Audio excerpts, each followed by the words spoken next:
कर लिया अपने आप को। ये देख सकते हैं, ये मेरा रूम है, ये देखिए। और इस वक्त मैं अपने ही घर में क्वारंटीन हूँ। ये देख लीजिएगा, ये मेरी चीजें रखी हैं, कुछ ग्लव्स हैं, मेरा कुछ मेडिकेटेड जो है वाइप्स हैं, उसके अलावा मास्क भी है। और फिर ये मेरा रूम है और यहाँ पे ये जगह है सामने, ये मैं यहाँ पे नमाज पढ़ लेता हूँ। और मैंने कुछ कपड़ा वगैरह यूज नहीं किया है। जो प्रिकॉशंस मैं ले सकता हूँ जरूरी वो मैं ले रहा हूँ, जिससे आगे चल के लोगों को परेशानी ना हो। मेरे पास घर पे आने के अलावा कोई और जरिया नहीं था। मैंने बहुत जगह कॉल्स की। यहाँ पे पाकिस्तान में क्वारंटीन का किसी को पता ही नहीं है और क्वारंटीन किया भी नहीं जा रहा है। आप लोगों को मैं से छोटी सी बात बता दूं। हाँ, एक इंपॉर्टेंट बात, मेरे घर वाले नहीं है घर पे, मैंने उनको भेज दिया आने से पहले।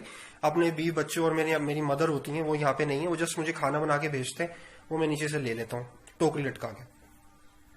तो पॉइंट ये है कि हमारे यहाँ प्रॉब्लम ये है कि क्वारंटीन का कॉन्सेप्ट ही नहीं क्लियर। और बाकी रहा जाता गवर्नमेंट इंतजाम का, यार मैं क्रिटिसाइज नहीं करूंगा, क्योंकि देखिए छोटा मोटी मोटी बातें बता दूं कि जितनी भी एयरलाइंस आ रही हैं, मैं एक वाहिद ही बंदा हूंगा जो डायरेक्टली ब्लड टेस्ट कराने के लिए चला गया। जो बाकी के 100-200 लोग थे उन्होंने करवाया नहीं करवाया मुझे नहीं पता, जो इटली से आए थे। मुझे नहीं पता कि जो लोग यहाँ से एक शहर से दूसरे शहर जा रहे हैं उनके टेस्ट हो रहे नहीं हो रहे। लोग क्वारंटीन से डर क्यों रहे, मुझे समझ में ये नहीं आ रहा। ये मैं अपने घर में हूं, मैंने एक रूम ले लिया है और मैं यहाँ पे मतलब अब अपने आप को इंतजार कर रहा हूं कि जब मेरे ब्लड टेस्ट आएगा उसके बाद फिर मैं आराम से मूव कर सकता हूं। मुझे नहीं पता अब वो क्या आएगा, अल्लाह की जात से उम्मीद हो नेगेटिव ही आएगा। मेरा पॉइंट ये है, मैं तमाम पाकिस्तानियों से रिक्वेस्ट करता हूं कि इमरान खान को छोड़ दें, प्राइम मिनिस्टर को छोड़ दें, गवर्नर को छोड़ दें, वजीर आला को छोड़ दें, सबको छोड़ दें। यार मैं आप लोगों से हम्बल रिक्वेस्ट करता हूं, ये वक्त एक कौम बन के इससे फाइट करने का है। आप गवर्नमेंट को ब्लेम करते रहोगे, गवर्नमेंट की बातों को ब्लेम करते हो, कोई हल नहीं है। मैं आपको छोटी सी इंटरनेशनल अपडेट दे दूं, आयरलैंड की 90% अवाम ने अपनी गवर्नमेंट से अपील की कि आप पूरी नेशन को उठा के, सब लोगों को एक साथ उठा के आप क्वारंटीन कर दें और आप इमरजेंसी लगा दें, हम 15 दिन तक घर से नहीं निकलेंगे। वो वॉलंटियरली बोल रहे हैं अपनी गवर्नमेंट को, क्योंकि उनको पता है कि 15 दिन तक ही ये फैलता है। 15 दिन के बाद इसको ये वायरस नहीं है तो फैलने से रुक जाएगा जब लोग एक दूसरे से नहीं मिलेंगे। पुर्तगाल में मेडिकल स्टूडेंट्स ने अपने आप को वॉलंटियरली गवर्नमेंट को पेश कर दिया कि जी आप जिस महकमे में भी चाहेंगे हम काम करेंगे। इटली की आवाम ने अपनी गवर्नमेंट से माफी मांगी कि जब आप हमें चिल्ला चिल्ला के बोल रहे थे हमने एहतियात नहीं की, अब हमें पता चला हमने कितनी बड़ी गलती कर दी है। ये छोटी छोटी हेडलाइंस है जो मैं आप लोगों को बता रहा हूं। इस वक्त ओवरऑल हालात बहुत ही बुरे हैं।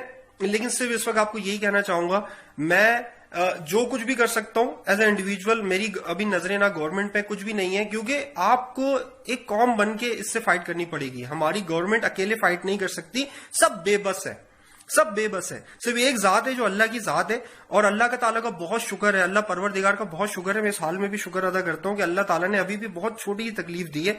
हो सकता था कि अल्लाह ताला खानों में कीड़े निकाल देते, हम इस हालत में खाने भी नहीं खा पाते, तो अल्लाह ताला ने हमें इतनी तौफीक दी है कि हम लोग खाना खा रहे हैं। ठीक है। और मेरे भाई, मैं इस वक्त जो इटली का हाल देख के आया हूं, मेरे पास वो तस्वीरें हैं जिसके अंदर लोगों की लाशें पड़ी हुई हैं, जिन ट्रक्स के अंदर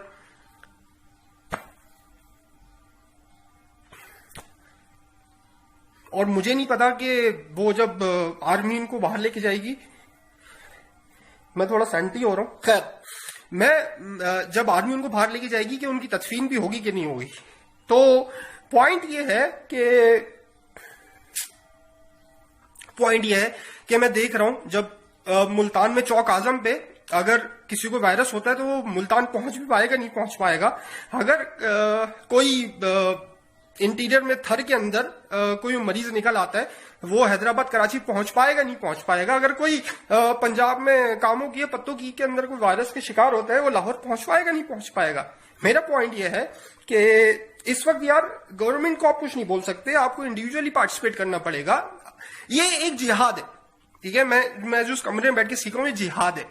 ये आपको अल्लाह ताला ने आजमाइश में डाला है कि ये वो जिहाद है जिसमें आपने दूसरे की हिफाजत करनी है, ठीक है। अपने से ज्यादा दूसरे की हिफाजत करनी है, क्योंकि आप तो इफेक्टेड हो गए, आपके बाद जो दूसरे लोग हैं वो किस मर्ज में मुब्तला हो रहे हैं। तो मेरी रिक्वेस्ट ये है कि ये वक्त है एक सफों में खड़े होने का।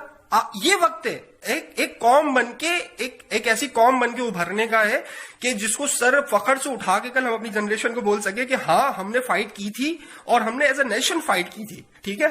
तो दिस इज द टाइम, क्योंकि हमारे गांव, हमारे देहात, जहां पे पाकिस्तान की 70% आबादी रहती है, वहां पे मुझे अल्लाह ने तौफीक दी कि मेरा इतना बड़ा घर है कि मैं कमरे के अंदर क्वारंटीन हुआ। क्या आप बुरे वाला में या आरिफ वाला में जो छोटे चक है उसके अंदर कोई एक बुजुर्ग को अगर वायरस लगता है तो क्या वो अपने घर में क्वारंटीन कर सकता है? नहीं कर सकता यार, क्योंकि हम लोग गरीब है, हम मतलब थर्ड वर्ल्ड कंट्री, हम नहीं फाइट कर सकते इससे। तो खैर मैं इस वक्त बहुत सेंटी हो रहा हूं, लेकिन बहरहाल मेरी हम्बल रिक्वेस्ट ये है कि एज अ नेशन आप खड़े हो, और मैं अपील करता हूं उन साहिब हैसियत लोगों से जो इस वक्त अफोर्ड कर सकते हैं वो अपने वॉलंटियरली अपने क्वारंटीन सेंटर खोल दे, ठीक है। मैं बहरहाल इंशाल्लाह जब तक मेरे रिजल्ट नहीं आ जाते ब्लड के, मैं क्वारंटीन अपने आप को किया हुआ है, मैंने आपको अपनी हालात दिखा दी है, और मेरी पूरी कोशिश होगी कि मेरी जात से किसी को तकलीफ ना हो। और अगर कोई मुझे एज वॉलंटियरली बोलता है बाहर आने के लिए, क्वारंटीन सेंटर में जाने के लिए, मैं वहां पे पार्टिसिपेट भी कर सकता हूं, बिकॉज मैं फॉर्मेट देख के आऊं इटली में। तो मेरी हम्बल रिक्वेस्ट ये है कि यार अब अपने आप की हिफाजत करें, अपने आप की हिफाजत इसलिए करें कि दूसरों को नुकसान ना पहुंचे। यार हम लोग नहीं लड़ सकते, हम लोग फाइट नहीं कर पाएंगे, हम लोग गरीब कौम है यार, हमारे पास वसाइल नहीं है, हम इतने तरक्की याफ्ता नहीं है भाई।